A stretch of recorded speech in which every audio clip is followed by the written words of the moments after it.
So many Muslim companies out there that is selling to and serving other Muslims have a really hard time actually building a not only profitable but also sustainable advertising strategy around their brand. And all transparency, as a Muslim brother myself that is specializing and helping Muslim companies worldwide grow consistently and profitably through advertising, there can be many reasons for that. When I onboard a new client at my firm, I see many reasons for a specific company not being able to grow through paid advertising. It could either be the product, it could either be the positioning, it could be the unit economics. There is plenty of reasons in all transparency. However, I have chosen to break down a system, a framework, a strategy that I have built for a client of mine so you can have a look and see what you need to focus on when you are a Muslim company that wants to grow through advertising. This breakdown is going to go over the page strategy itself. It's also going to showcase you how I, as an advertiser, use organic marketing to build a funnel that is actually sustainable long term, and all of the different awareness stages you have to essentially showcase for a potential customer when you are trying to advertise for your company. Now, I also want to say that I am located in Denmark. So for that reason, I have two sides of my firm. One of the sides is working with Danish companies because I'm born and raised in Denmark, alhamdulillah for that. But I'm also a Muslim myself, which means that I'm working with Muslim companies as well worldwide. And that's the other side of my firm. Now, for that reason, I have chosen to take a Danish client of mine and showcase that strategy because many of the Muslim companies that I'm working with at this point don't want me to showcase their strategy. And it makes sense because the Muslim industry is rather small. Nonetheless, this video is still highly relevant for you because I use the same framework and the same strategies regardless of a client of mine being a Muslim brand, let's just say in America, or a Danish brand here in Denmark, of course. You can still go ahead and take inspiration from my strategy because even though I communicate in a different way, the overarching marketing principles is still the same. So without further ado, let's have a look at the whimsical board that I have made for yourself to get inspiration from. All right, here, brothers and sisters, is the overarching strategy that I have built for this client of mine to not only grow consistently, but also predictably on a long-term basis through paid advertising. I've chosen to make a breakdown so you as a Muslim brother and sister can not only get inspiration, but see what you need to focus on when you are building an advertising strategy for your brand. Because what most Muslim brands out there do is that they hire cheap freelancers or they just set up something and pray that it works. They don't really know what to optimize. They don't really know how to track, what KPIs to track, and the overarching thinking of cause and effect when you do something. How can you measure the output of the output of the input that you are essentially giving that specific system. Now, as I said, this is a Danish client of mine, but I still use the same frameworks because this is universal marketing principles. So without further ado, let's just have a look. I don't really want to go in depth with the brand itself because again, it's a Danish brand, but just to give you an understanding, this company is an e-commerce brand that is selling direct to consumer here in Denmark, selling books, as you can see right here, and the owner is a friend of mine at this point. His name is Henrik, an amazing guy that I have been working with for approximately 14 months now, and we have been seeing really good results. Now, what I want to focus on in this video is the breakdown of the funnel, but also more specifically how we in this case use organic marketing, which is YouTube, for this client of mine to not only help accelerate our paid acquisition, but also make sure that we can see consistent results over time, because this is what most Muslim brand owners out there, unfortunately, what's the word that I'm looking for, forget to apply. What most do is that they only look inside of the ads manager and try to squeeze a high ROAS, which makes sense. You have to do that, but you also need to look holistically at your strategy. So without further ado, let's just get going. What I first and foremost want to focus on is the marketing funnel itself. Now, when you build a marketing funnel for your brand, you have to keep in mind that you are talking to different types of consumers that is in different stages of the customer journey. That makes sense, and you as a brand owner or a marketer yourself will probably know that in any given point you are talking to 5 different people in the customer journey, and you might probably have heard these 5 stages before. If I zoom in, you can see that in your funnel you are talking to people who are unaware, talking to people who are problem aware. You also have people who are solution aware, product aware, and then most aware. And the most important part in your marketing funnel is that you dissect your awareness level correctly and you communicate appropriately to all 5 stages of the funnel. If you do that if you do this efficiently, you will also see that your CPA is much lower than if you don't do this, and you will also notice that it will be a lot easier for you to actually sustain your results because you have built a funnel that is not only bringing new eyeballs to your brand and more traffic in your ecosystem, but also at the same time converting people in your ecosystem that is on the edge of buying. So let's see how I have done so for this client of mine. If we'll look at the first stage of the funnel, which is unaware, you can see in this case we are using YouTube as an organic lever to not only acquire new traffic but also expand our funnel and help this client increase the amount of traffic he gets down his ecosystem. Now I want to say that it's a really different types of example, because it's not that most companies out there use YouTube as primarily Instagram, or let's just say Meta as a whole, or TikTok.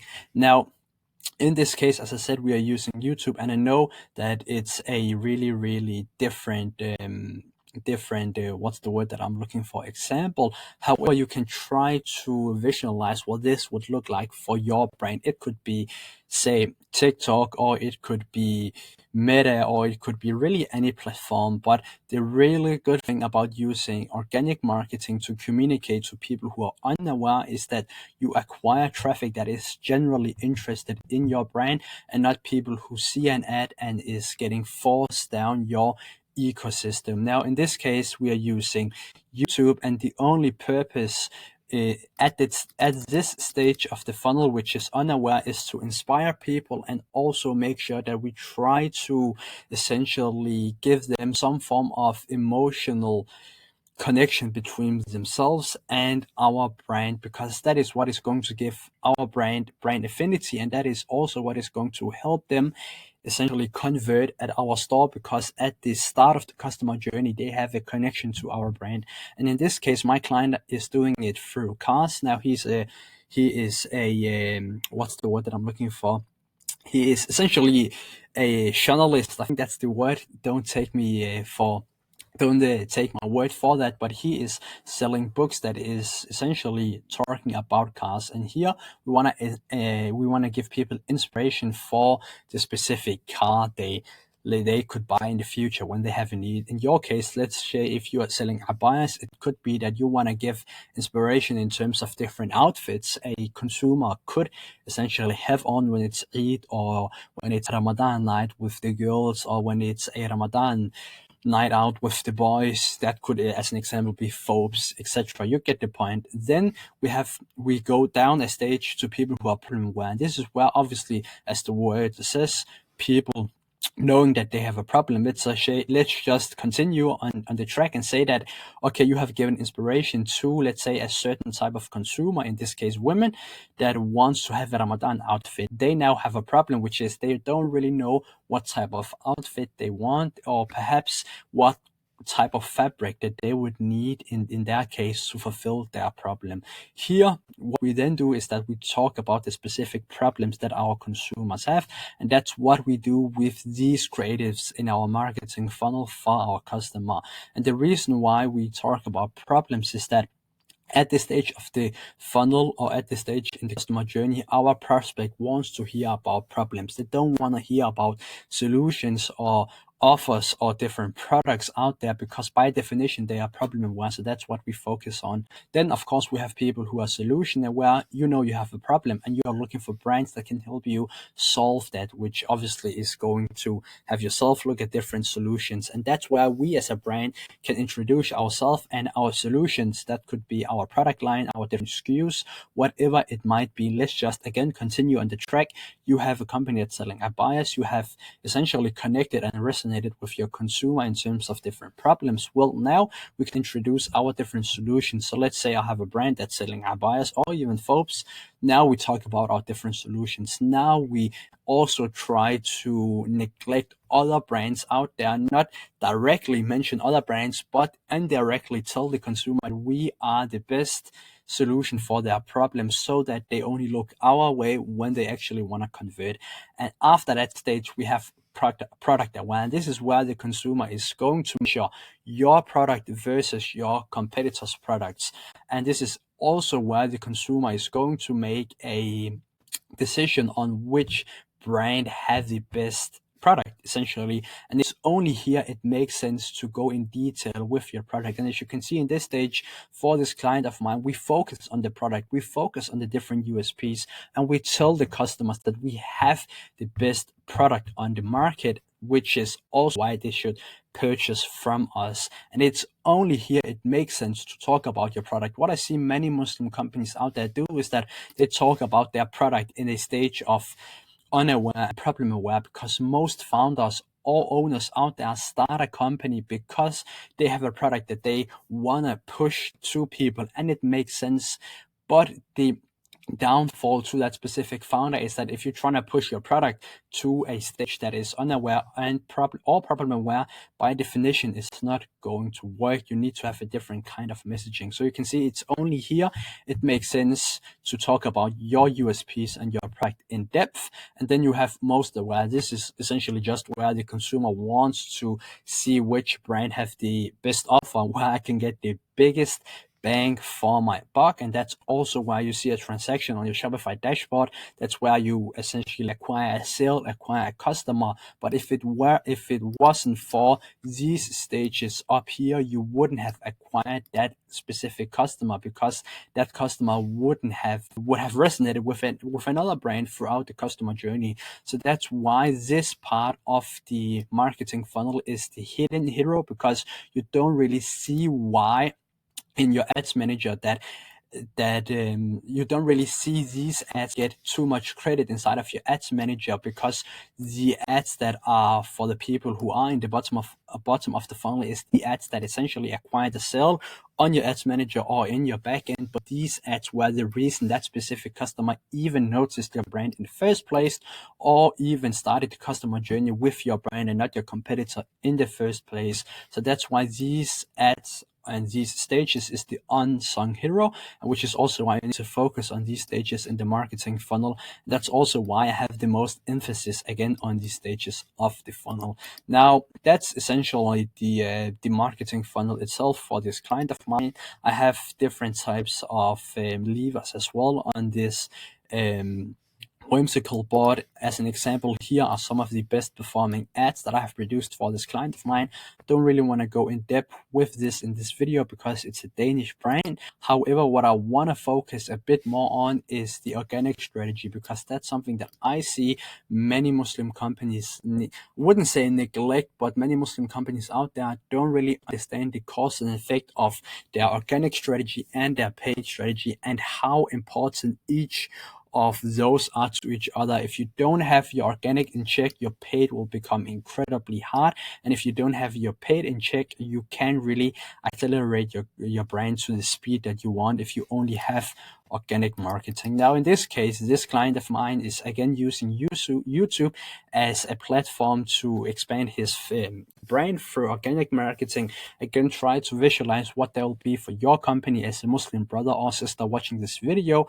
In most cases, what I see for the brands that I'm working with in the Muslim industry is that it will be TikTok or it will be Meta, primarily those two platforms. Now, the reason why you want to nail your organic strategy is that when you have an organic strategy that is doing well and acquiring a lot of new traffic to your brand, what you then get is a sustainable funnel, because you now have something that is underlying your page strategy that can help you build more brand equity in that specific industry that you are essentially operating at, and also help you gain a competitive edge. Because as you can see in this case, this client of mine is really getting tons of views through his YouTube channel that is getting funneled to his backend, to his website, to his different offers.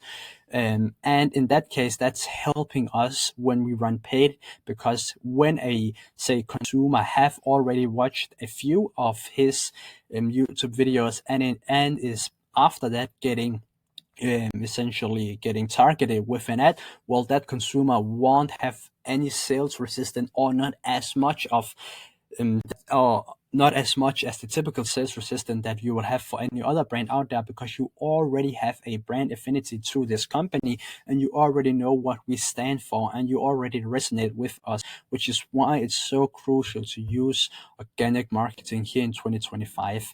Try to visualize what it will be for your brand if you had a well-oiled machine in terms of your organic, and then accelerated your growth through paid.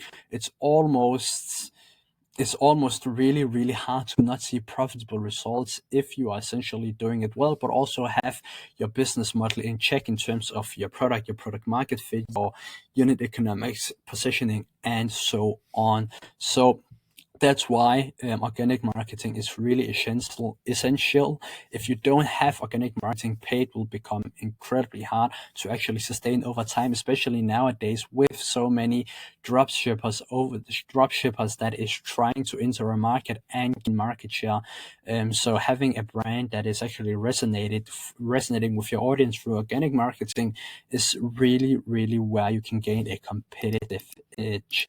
And with that said, that's actually what I wanted to focus on in this video. There's a bunch of different things, but these two are the most important that I wanted to talk about, and perhaps inspire you as a Muslim brother and sister to have a look at for your company, so you can accelerate your growth. Now, with that said, if you are looking for a paid ads partner for your Muslim company that can not only build your strategy, but also essentially manage your entire strategy and help you grow consistently on a monthly basis, feel free to book yourself a call via the link in the description, where you and I can have a talk and see if a collaboration between us would make sense.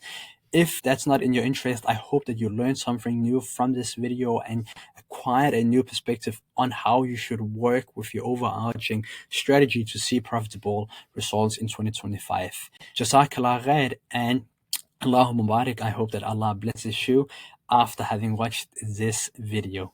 Jazakallah khair. Bye.